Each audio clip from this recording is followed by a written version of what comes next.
In front of me, I have three AI prime lights with two different issues. In today's video, I'm going to try to fix both issues with what's in this box sent from Aqua Illuminations. One of my lights a few months back, I was getting a error message of high voltage. I went onto the forums. I also looked at Aqua Illumination's website at what to do to resolve the issue. Everything that I tried did not work.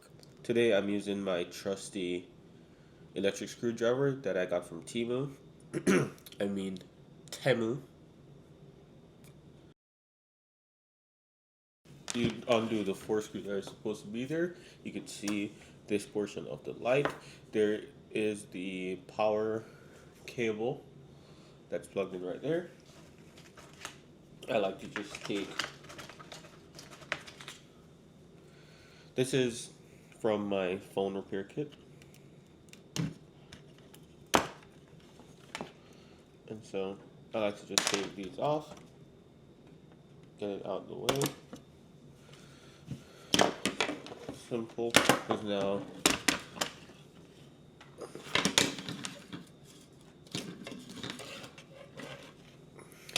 I could get that portion out of the way. So as I was saying before, with my other light that I had issues with over voltage, this wasn't properly secured. I don't know how that happened, but once I resecured it, it worked just fine. So I'm taking it off as well right now. Starting here, the middle of the light, you should be able to notice that it is a little bit darker. I believe it was being burnt, and as a result of the high voltage issue that I was having, you could see a burn mark by the LEDs. I left the 4 bolts in there just so that I wouldn't have to worry about losing them, and I knew where they always were, even though I took the lens off. The reason I took the lens off was because it had melted as a result of high heat, high voltage.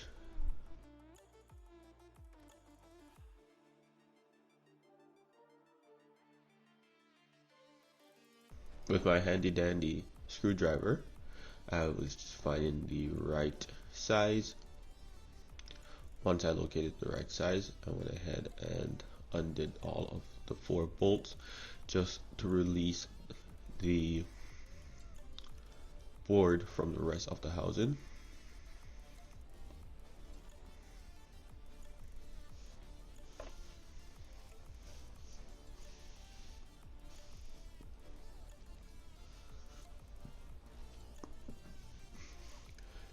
You may be laughing at how ashy my hands are, but if it is that you work a lot on a saltwater tank, you would know it's not advised to put on lotion before you put your hands in the tank. Right there, I noticed that the wire felt a little bit crusty or burnt.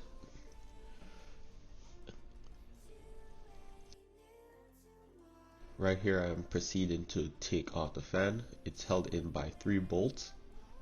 These 3 bolts are a little tricky because they are underneath the fan blades, so I always use a smaller screw head, and then I angle the screwdriver a little bit to get those bolts out.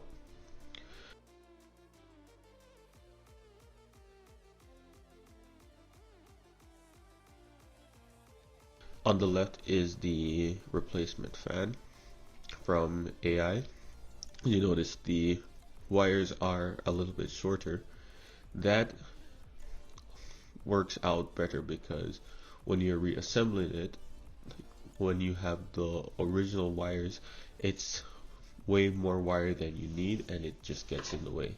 So with them providing smaller wires, it turned out to work much better. I did a quick dust of the metal fins. Those help to disperse the heat. And then it's a simple reassembly with the same 3 screws. You put them in, put them at an angle, and then just turn. You can see I was still taking them out because of the angle that they're in. They get stuck very easily. Right there, I'm just showing you my hands, because again, when working inside the tank, you don't want to have any foreign substance on your hand, especially if it is that you put your hand in the tank a lot, which I do. At this point, I noticed that the board itself had some burnt on residue, so I grabbed my scraper, which I got from tapsco.co, and I used that to separate some of that baked on residue. Here I'm unpacking one of the lens from AI. This light needed the most work. I had to change the lens and the fan, and then I reinstalled this module. Again, this is the module in the last light that I noticed wasn't inserted all the way, and I was having some issues with high voltage. I forgot that I also needed this button, the reset button. I found that the easiest way to get it in is to lay that side down, put the button, and flip the opposite side onto itself. Just making sure the wires are out the way, press down, not too firmly but enough, and then go ahead and reinstall your screws. On this light, I was missing one screw, and so I reinstalled it as such. Until I either find it or purchase a new screw, I'm going to leave it like that. Add a little bit of power, and voila. There we go. The light is working, no funny sounds. Let it run for a few minutes and everything was good. This light is now back onto my frag tank. And then we went to the other light. This light suffered similar issues. I believe it was also overheated. With this one, you could see that the lens is melted throughout. I didn't take this one off yet.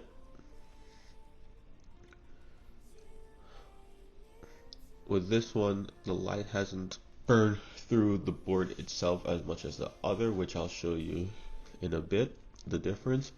But instead of going over everything, it's the same thing, same process.